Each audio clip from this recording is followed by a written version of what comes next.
Welcome back, ladies and gentlemen, to another episode of the Museum TV here at the Muse, 336 Blue Hill Ave. That's 336 Blue Hill Ave.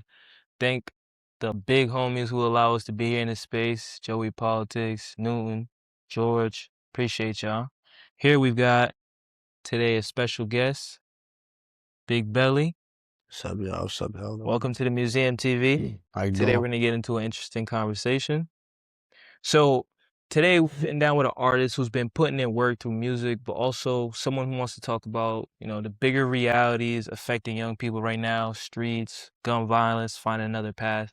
Appreciate you coming through. Thank you, thank you. So for people who might not know you yet, where are you from originally? I'm from Dorchester, the Phil's Corner region. Yeah. And what do you do? I do hip hop music, like not really select genre hip hop, but like really underground though. Mainly Underground. underground music, yeah. So what kind of environment did you grow up in, if you could describe it? Not gonna lie, I grew up in all types of environment, but the main environment I grew up in was gang culture. Mm. Yeah. So do you remember the moment you realized you could take music seriously? Like, Yeah. for example, there must have been a moment when you were young where, like, you said, you know what, music is a part of my life, or banging on the table, you're making raps. I'm not gonna lie, my friends was doing it. So, but I seen like when you're younger, it was more for the females, like getting all the Hell yeah. females. And then like one day, I made a song called "Nasty" with my friend D. Elson. His name's he be changing his name so much, but his name's he be changing his name so much I can't even know what his name is, but he used to call himself D. Elson back then, and his name's Trenchy now actually. So he just walking around recording on his laptop. I recorded a song called "Nasty," and then a couple of females had put it on their phone as a ringtone. I don't know how, and then that's when I know I could do it. I want to do it. Ringtone. Yeah, that's it, ringtone. That's crazy. That's chilling one day. You had me thinking of Soulja Boy, man. Yeah, He had people calling that ringtone, and he was making money off that too. So that's what made me like, hold on, hold on. So, first things first, what was your introduction to music? Did you listen to blues, jazz, hip hop, rap growing up? Was it around my mother? music? My mother. Shout out my mother, Z Queen. You know what I'm saying? She listens to a variety of music, Copa. You know what I'm saying? Toobadoo. All that shit. She listens to Sweet Mickey. Sweet Mickey, all that. Sweet T-Vice, all that. And then she and then she listened to country music. So I know about Keith Urban, Toby Keith, all that. And then she listened to like NSYNC, hip hop, and then when I heard that Get Rich or Die Trying, it was over. 50 Man, so you heard 50 Cent as a young kid. That must have been impactful. That was impactful, I ain't gonna lie. So then, when was the first time you went to a studio or wrote a rap? I'd be like 16. 16? Yeah, 16. In my house. Me and my boy, like Trenchy, just in my room, just using my closet as a studio. Okay. And then I went to a real studio, probably later down the road, probably like at 18, 19. I started going to Phoenix down. That's a reputable studio. Yeah. Did you meet anybody there that, you admired, you respected, you wanted to work with? At the time, we was already like popping. Like that's when Cousin Stitz came out. Shout out Cousin Stitz or whatever. But speaking of that, do you remember that era? Like seeing Cousin Stitz come up for you? What did that represent for you in the city at the time? Hope. Cause we all used to, we was at first, like I said, we was doing it for fun, and then the fun became serious. You know what I'm saying? Out of nowhere or slow? Like out of nowhere. Cause at first we did the music video. That's the shout out was shot out in the back of my house. So when we did that, it was like we didn't expect it to be as big as it was, but we knew who the person that was what he was working with, what he might be capable of. You know what I'm saying? So when the song took off, what song was this specifically? Shout out to the Money of the Drugs and stuff. And then when it took off, we all was just like, damn, like this shit's real. Like, then, yeah. So did you create connections at that point, or did it start to slow down a bit, and then you had to, take time to figure out your own journey? Because you're not gonna ride anybody's wave. You had to create your own. So like I've never been a person to ride anybody's wave. I've always been a person to just always try new things. So like even though bro was popping, I always wanted to make my own sound, my own wave. Like yeah, he good lyrically, but I just want to do shit for the fun. Mm, Like, I'm always the person to have fun. You know what I'm mm. saying? Life be too serious. I knew that since a little kid. Life be too serious. I just want to have fun. You know what I'm saying? If we can make money having fun, I want to do that. So that's always my plan, having fun. What was the culture like at that point in Boston? Were people helping one another? Were there was there a lot of creativity? Yeah, yeah, because we used to be at this place called DYC, Dorchester Youth Collaborative. Shout out Emmett Folger and Greg Hill. And yeah, we used to, so back in the day, we used to crump. Oh yeah, Crumpin was Yeah, it huge. was huge. I used to watch Crumpin videos It was for huge. for fun. I'm not gonna lie, like you be shocked, like some of the like DYC probably held like different backgrounds of lifestyles. Like you had the hood niggas, the regular niggas, the B-boys, the fucking break dancers, even the suburban kids, but we all be inside DYC trying to crump. You know, that was bringing the females, you know what I'm Yeah. saying? And then There was no barriers of division. nah. What was your fondest memory? Do you remember? I think when I got kicked out for like 2-3 years, I got kicked out. Oh man, what you We do? was wildin'. My boy Pistola, he's actually a big rapper too. Um, I'm the reason why he got that little mark on his face because we was playing with BB guns at the time. Oh no. So I'm sitting at Scarred the him? table. I forgot because the BB gun I had, you can put it on safety. So I'm sitting at the table. It's like, pow. It's like, whew. And then I got kicked out forever for that. You probably deserve that. Nah, I did. I ain't Because gonna lie. I should have known then. You know what I'm saying? Stop playing with guns. So transitioning over to your music journey, when I was doing my research, remember I was telling you I was doing my research. You've done a lot of work with Do Over Don't. Yeah. So, how did that relationship come together? Because I see that they put out a lot of like music videos of yours, well shot, and Well, shout out G.O.D. who actually made the connection with the engineer K. Sully and Gabe, which is the owner of G.O.D. It's like ever since day one, they just believed in me and been helping me put out my craft. No cap. Like I probably at that time in my life I was going through a lot. I had just lost a couple of best friends and I don't think I wanted to even do music, but Gio had called me one day, pulled up on them, made a song, they loved it, and then it's been rocking ever since. no respect. You mentioned wanting to talk about something deeper today. Your friend Yeah. Buku. Who was Buku to you? Buku was like a little brother. Like at the time I didn't know how much he really looked up to me and stuff. And I don't be knowing because like I said, I ain't nobody big. I'm just Big Belly LSB, you know what I'm saying? I just be me. So I don't be knowing like the effect I have on people. So when he started coming around me and stuff, it was like, all right, bet. We're gonna take this to a different step in life. And then tragically, he got accidentally killed in a gang shooter. Not a gang shooter, but gun violence. And it's like it just broke my heart for me because it was a good kid. You know what I'm saying? He didn't do nothing street. Got up and got to work every day. You know what I'm saying? Get up and went to work every day. You know what I'm saying? Came to the studio late night, slept on my couch if he couldn't make it home because he lived all the way in Plymouth. So it's like, He was innocent. yeah. Mm. And it's just like, I don't know. Cause I got kids, so it's like, you feel me? Like, it's just tiring. You know what I'm saying? When you get older, it's like, all right, what's next? Like, we just gonna keep burying. We just gonna keep tearing down. It's like, somebody gotta talk about it. Somebody gotta at least try to stop it. You know what I'm saying?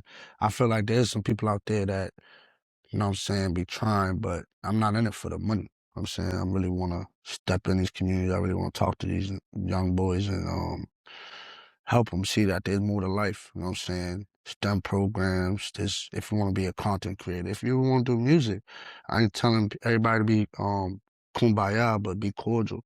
Because there's too much mothers burying their sons, too much fathers burying their sons, even daughters now. Like there's innocent females getting hit in crossfires. There's there's little kids getting killed. You know what I'm saying? Like I said, he's a what, 19 years old, 20 years old. You know what I'm saying? When you look at what's happening right now with gun violence, all around the country, all around the world, what do you think people outside the environment who aren't a part of it are misunderstanding about it?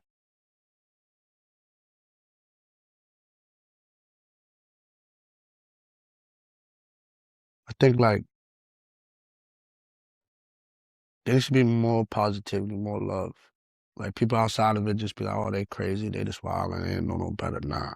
From a person that was involved in it, like we go to these like other men or sections and streets, if you want to call it, or hoods, because we're not getting a certain type of love. Or we can't express who we want to be. But when we come over here, It's safe. you see what I'm saying? It's Or not it even feels safe. safe. It's just It feels safe. it's a void that you're looking for when you're young. You're like, damn, I'm not getting it at home, but I'm getting it over here. So I want to stay over here. You know what I'm saying? So it's like I really think just people gotta stop just not doing nothing about it. Speak up. It's at the end of the day, it's our communities. You know what I mean? And show these young boys that they actually loved and whatever they saying, they being heard for real. So yeah, buried secrets within young boys and young women turn into grown adults with issues, right? And you said something powerful, you know, the kids have more to life than just the streets. What do you think young people actually need to see or hear to actually believe that instead of just processing it as a lecture? They need to be able to touch it. So like more people need to be Feet on land. yeah. Like, so they have to be able to interact and engage to where they feel like it's real. So there's also is a strange phenomenon. It's like as much as people we want to resist and push back, nobody actually wants to touch the people, whether they're poor or in the hood or not used to them, right? And I think that's the problem. Like there's not enough. Like yeah, everybody's in their own community, but this is a worldwide thing, like you said. So I mean, your community might be alright, but what about the next community? That's the thing we gotta stop doing. Like we gotta stop picking and choosing. We gotta stop choosing favorites. We just gotta do what's right. Was there a moment where you almost went down the wrong path yourself? Of course, multiple times. And then, like I said, I think my last bid I did for my I had got a gun charge in 2019, and it just showed me like, all right, the same people you love and care about, and you ready to do some crash out stuff for like certain. You think everybody will have your back and only a select. And that shouldn't be like that. If I'm ready to die for a whole neighborhood should be able to check on my moms. Right. That's it. They should reciprocate your willingness to throw your life away for respect or reputation.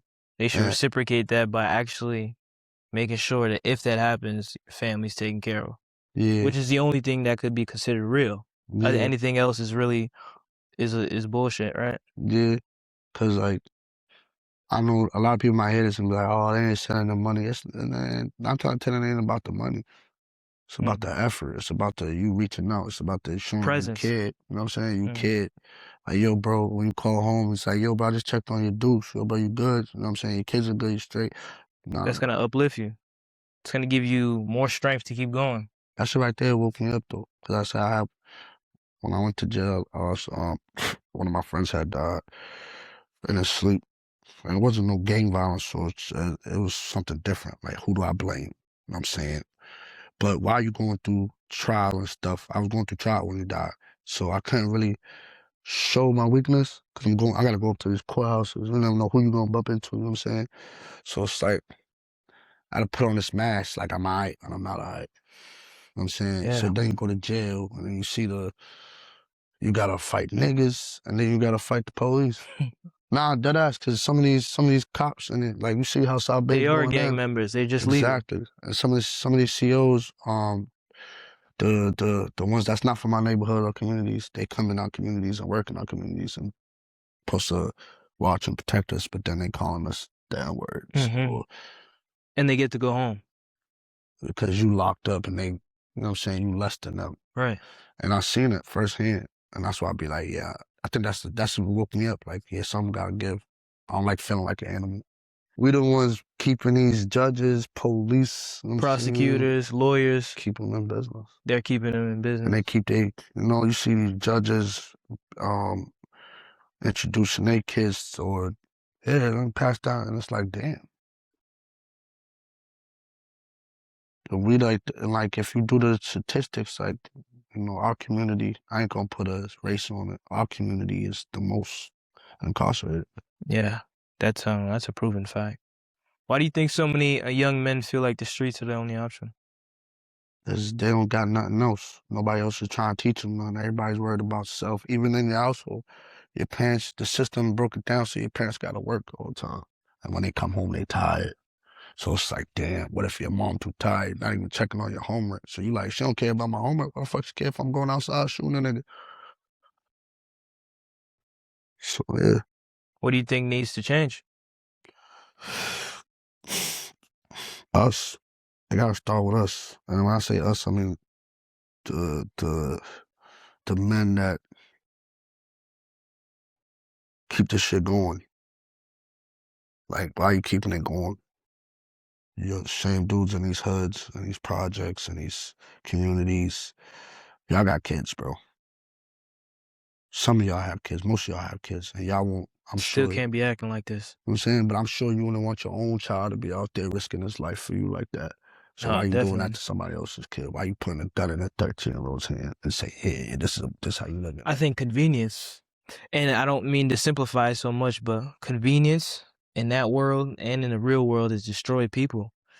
The more convenient things were, the more we give into it, the more we lose all sense of morals, principles, and we kind of let anything happen because we'll do what's convenient.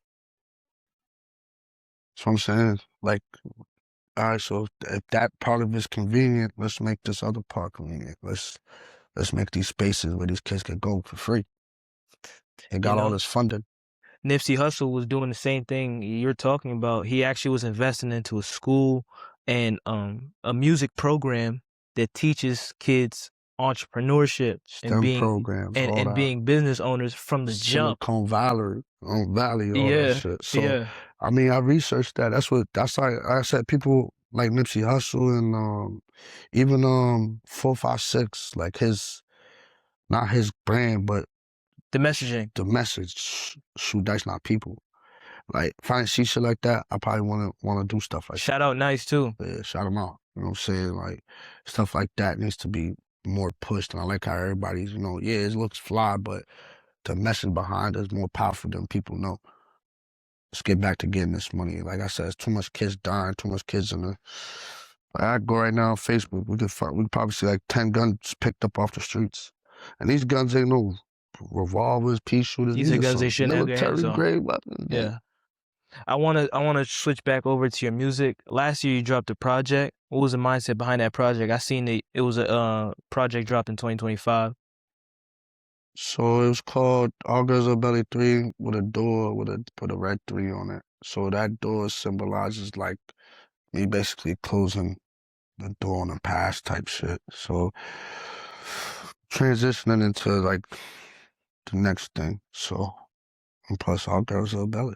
What message or feeling were you trying to put into that music aside from that being you closing the door? Was it you trying to remind people, Really, I just want to show people like range. Like, you don't gotta, I might look like something, but you play this, you're not even knowing. So don't judge me based off of what you see. Yeah, so. You also have, I saw this was pretty tough. You had a record with Kid Trunks. How did that connection happen? G.O.D. And that's what I'm saying, like. That's how that happens. That's literally how this happens. Explain G.O.D. for those who don't. So G.O.D. is a rapper from here. Fellow artist. That's been making a lot of moves, you know what I'm saying? Doesn't get enough respect. But you also have a record with him too. I got multiple records with him. Yeah. Right now we're working on going on an overseas tour, but I'm a felon, so I can't really go everywhere. So, but yeah, Gio, like, he's one of the ones that's in the community. You know what I'm saying? He don't get enough flowers for what he do for He's people just like one me. of the underappreciated figures in this Yeah. city. Yep. And also, you don't seem to really kind of like boast yourself too much, but No. that's a pretty big achievement because Kid Trunks was on XXS Tentacion's album, right? And he was on multiple songs and multiple albums with him. So if he's that caliber kind of artist, if he's working with you, it means you must be somebody. So yeah, you had the connection through Geo, right? But like, how did that feel to be working with a high caliber artist? You must have felt like one yourself. I ain't gonna lie, like, I don't never get big headed.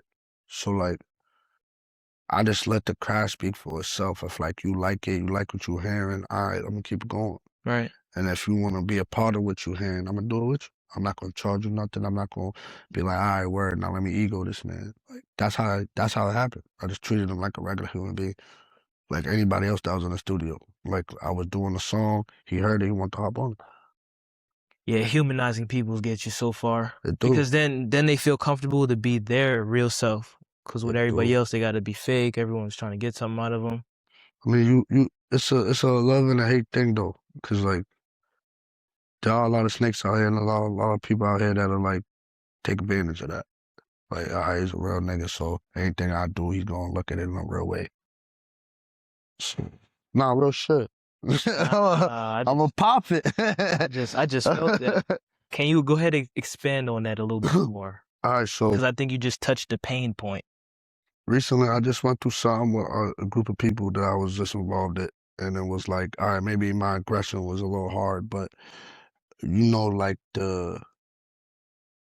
some people got better resources than the next person. So it's like, all right, if I feel like if we've been doing something on and on, over and over and over and over and over, you're not getting no really results. It's like, let's try the new thing. And that was perceived as something else rather than. Oh, yeah, exactly. You know what I'm saying? Yeah, I see what's going on. But to explain that for the people, that's basically like when you're striving for equality or trying to create more independence, which leads to more collective success, you're threatening the person who actually had control. You're threatening the person who had control of the situation. You striving for equality, kind of like, for example, to be seen as a partner, it's going to threaten them. They might undermine you. You presenting something to your fellow partners or your manager or whoever you deal with, a new venture, may or may not work, but it's new. They don't like that because they have to say so. And so that's where you really got to be careful who you choose to work with because they can make or break how much progress you'll make. Right? That's what I mean by like, and they can also like that, what you're saying, you being a humanizing person, like niggas could take advantage of that. Cause they know that. I was like, what? Nah. Or they say, yeah, we'll do that. And then days go by, and we ain't do it yet. It's like, all right, now I gotta come to you a different way. And now it's considered, oh, yo, bro, you being a nigga. You know what I'm saying? Like, what the fuck? Yeah, and then, the narrative, once the narrative's out your hands, it's like, here's how he's acting. For example, was it Terrence Howard, the light skin? He lost the job to be Rhodes in Iron Man. Yeah, I remember that. Because he punched the producer, and Denzel was trying to give him advice, and he said, don't make a big trouble. Don't be hard. Don't be difficult. Don't act out. Because then they get to, exclude you. But he said, I'm willing to be excluded as long as I protect my integrity. My question to you is, what's more important? Keeping the peace for the sake of success, losing all your opportunities, keeping your integrity, and not knowing where the next plate's gonna come from. That be the stuff I'm trying to figure out. Cause like that's honest. I'm open book. Like I'm still learning about my mental health and stuff. You know what I'm saying? So learning to let certain things go or not give certain things energies when you know it's like you said, integrity. But at the same time, I got people to feed, gang. So it's like, do I keep being prideful and not getting nothing out of it? Or do I just let it go and just try to get to this bag? That's basically, look, that's a double entendre, like the street shit. Right. Do we keep applying pressure to niggas because we're mad, angry, because people ain't here? Or do we let it go and make sure that we can feed the whole community? I think it comes down to what you can live with, bro. That's the only question that's always the hardest to answer, right? It's like, if I make this decision, can I live with myself? So I think that's important. So first things first, if a young kid is watching this interview dealing with the same pressures you grew up around, what would you tell them? Tell your parents to get you in therapy immediately. That's pretty heavy, bro. Because your parents, they got their own stuff they grew up like, and they probably didn't deal with it. But therapy is a must. It's here. People went to school to figure out what's wrong with you. So at the end of the day, before you go looking for friends, families, a girl, your parents, Speak to a professional. because they gonna tell you exactly what you need. Mm. And I think that's what in our community people are scared of it. And it's like, don't be scared to go get the help you need at a young age. What do you want people to understand about you beyond the music? You trying, like everybody else, you just trying. Don't ever judge a book by its cover. What's next for you, musically or personally, in life? So I gave myself a 6-month goal. What's next is just getting on the road, you know, making whatever I'm trying to do stick out, being myself, but also being somebody different. It's kind of weird to say, but I said I just want to be able to shed the light correctly, give back to the kids and the people that think they can't do it. You can do it. You just gotta go outside, just do it. Appreciate you coming through, Big Belly, and sharing your story. Shout y'all out. You know, shout out to Muse, shout out Museum TV, all the big homies who allow us to operate this space. Came through, you told your story. And tell them where to find you. Big Belly LSB, Big Belly LSB on all platforms. We about to start a new podcast called Start With Us. It's a mental health and nonviolent communication group. And yeah. And if you could tell them to go check out one song right now, that'll really let them know what you want. Oh, right now, check out Astro Boy on all platforms featuring Quagan. Just basically tell you where we going with life. And that's a wrap, folks, here at 336 Blue Hill Avenue, The Muse. Shout out another banger episode from Museum TV. Noble, Belly, and the rest. Peace.